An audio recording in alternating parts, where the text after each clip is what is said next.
Assalamualaikum warahmatullahi wabarakatuh. Selamat malam semuanya teman-teman.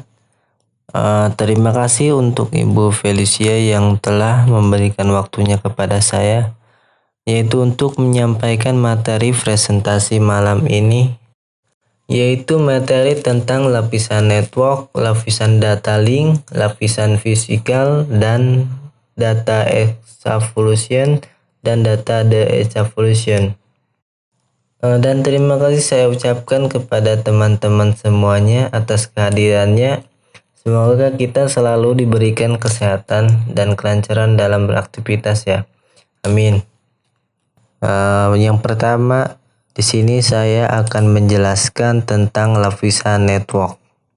Apa itu lapisan network?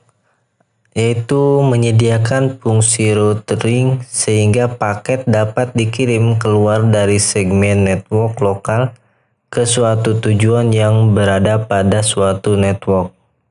Di sini ada beberapa fungsi yang mungkin dilakukan oleh layer network ini ya.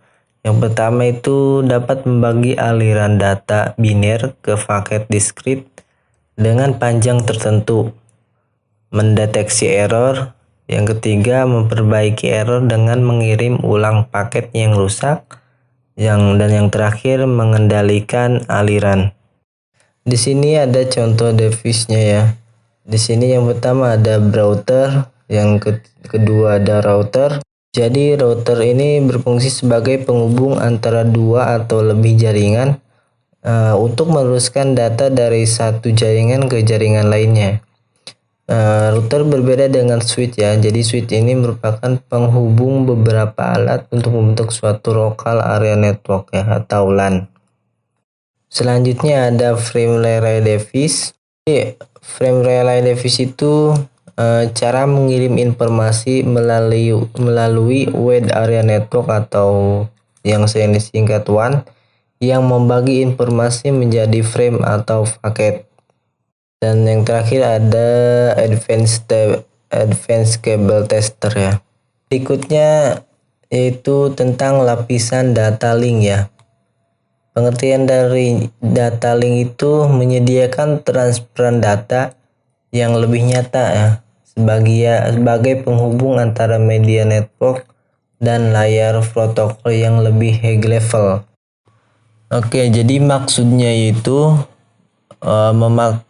memaketkannya menjadi frame yang berhubungan dengan hardware, kemudian diangkut melalui media komunikasi dengan kartu jaringan. Pada layar ini juga berfungsi untuk mengendalikan lapisan fisiknya. Jadi bisa mendeteksi serta mengkoreksi kesalahan yang berupa gangguan sinyal pada media transmisi fisik.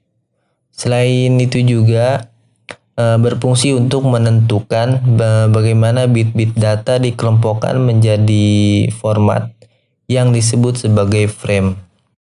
Jadi pada level ini juga terjadi koreksi kesalahan atau flow control, pengalamatan perangkat keras seperti halnya di media access control address atau MAC address ya. Dan menentukan bagaimana perangkat-perangkat jaringan seperti hub, bridge, router, switch layer 2 beroperasi. Pada layar ini terjadi transfer data yang lebih nyata dibandingkan dengan layar sebelumnya ya, sebagai penghubung antara media network dan layar protokol yang lebih high level. Jadi layar data link bertanggung jawab pada paket akhir dari data binary yang berasal dari level yang lebih tinggi ke paket diskrit ya, sebelum ke layar fisikal. Akan mengirimkan frame atau blok dari data melalui suatu network. Di sini ada contoh device dari data link ya. Di sini ada gambar brick, yang sebelah kanan ini adalah ISDN router. Ada brick adalah alat yang mampu menghubungkan jaringan komputer LAN yang berbeda. Sedangkan yang sebelah kanan ini yaitu inside atau integrated service digital network. yaitu suatu sistem telekomunikasi di mana layanan antara data, suara, dan gambar diintegrasikan ke dalam suatu jaringan yang menyediakan konektivitas digital ujung ke ujung untuk menunjang suatu ruangan lingkup layanan yang luas. Kemudian di sini ada lapisan fisikal ya. Jadi lapisan fisikal ini layer yang paling sederhana ya, berkaitan dengan electrical data optical, koneksi antara peralatan. Data biner dikodekan dalam bentuk yang dapat ditransmisi melalui media jaringan, sebagai contoh kabel transceiver dan konektor yang berkaitan dengan layar fisikal ya. Fungsi dari physical layer ini untuk mendefinisikan media transmisi jaringan, metode penyisalannya atau sinkronisasi bit, arsitektur jaringan seperti halnya internet atau token ring ya, topologi jaringan dan pengabelan. Selain itu, level ini juga mendefinisikan bagaimana network interface card atau disingkat NIC dapat berinteraksi dengan media, kabel, atau radio.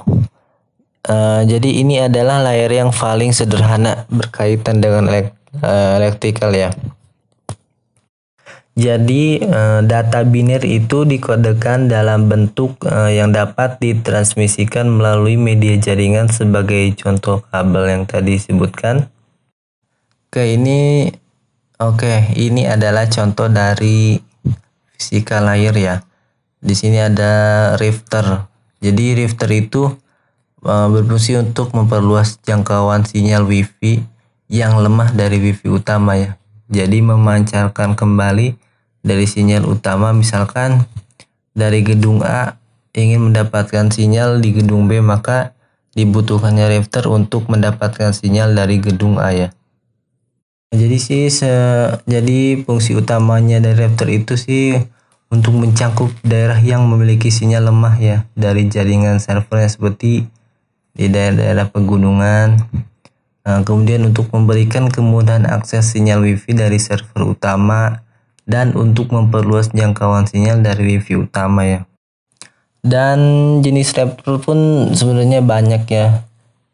Pertama di sini ada telepon rifter, yaitu jenis rifter yang memiliki fungsi untuk menentukan sinyal telepon yang melemah karena jarak yang jauh.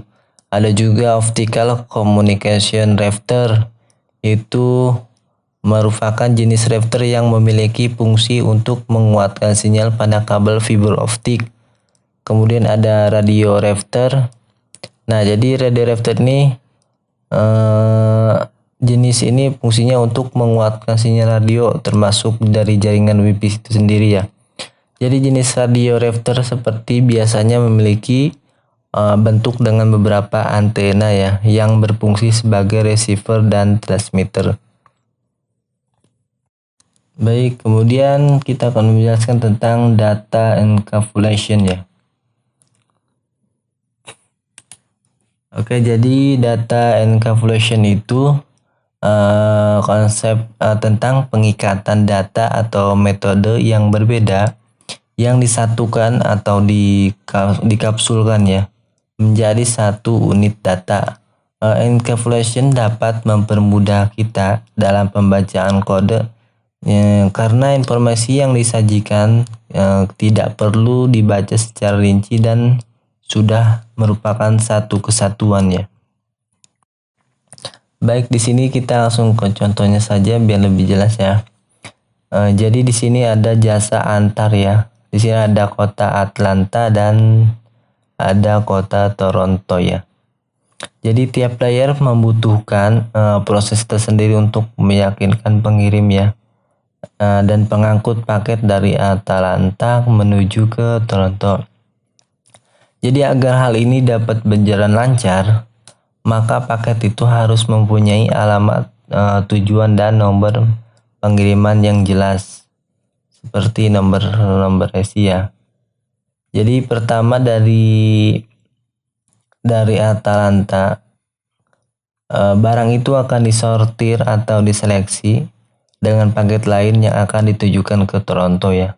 Jika sudah selesai disortir, maka akan ditempatkan di ke truk yang akan dibawa menuju truk untuk dibawa ke pesawat sini ya. Dan jika sudah terbang dan sudah sampai di Toronto, maka paket akan dimasukkan ke dalam truk dan truk ini akan mengantarkan paket ke alamat tujuan yang ada di Toronto. Jadi sepanjang perjalanan itu alamat tujuanlah yang dijadikan referensi. Walaupun informasi lain ya ikut ditambahkan seperti nomor pengiriman dan nomor keberangkatan untuk menggunakan truk dan pesawat yang tersedia, penambahan informasi ini tidak merubah dari isi paket tersebut ya atau alamat tujuannya, hanya sebagai petunjuk jalan atau routing information yang dibutuhkan.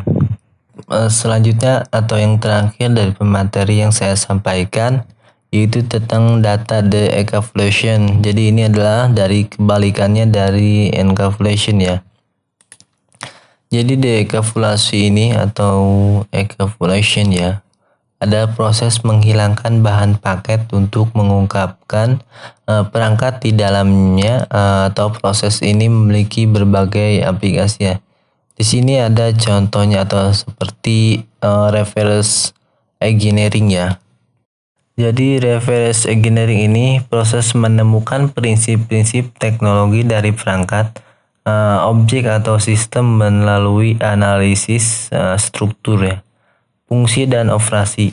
Hal ini sering dilakukan dengan mengambil suatu perangkat mekanik atau komponen elektronik, program komputer ataupun biologis, kimia atau bahan organik terpisah dan menganalisa cara kerjanya secara rinci untuk digunakan dalam perawatan atau untuk mencoba membuat perangkat baru atau program yang melakukan hal yang sama tanpa menggunakan atau hanya diduplikasi atau tanpa pemahaman yang asli ya. Kedua, di sini ada kegagalan analisis. Jadi kegagalan analisis ini proses pengumpulan dan analisis data untuk menentukan penyebab kegagalan tersebut.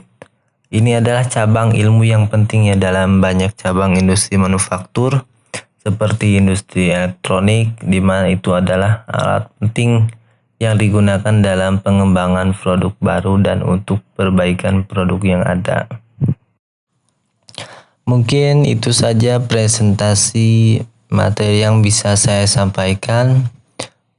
Kurang lebihnya saya mohon maaf bila ada kekurangan dari segi pembahasan atau segi penyampaiannya kurang baik. Saya mohon maaf dan terima kasih kepada semuanya yang telah berpartisipasi malam ini dan mau mendengarkan presentasi saya.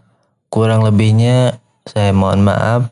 Assalamualaikum warahmatullahi wabarakatuh.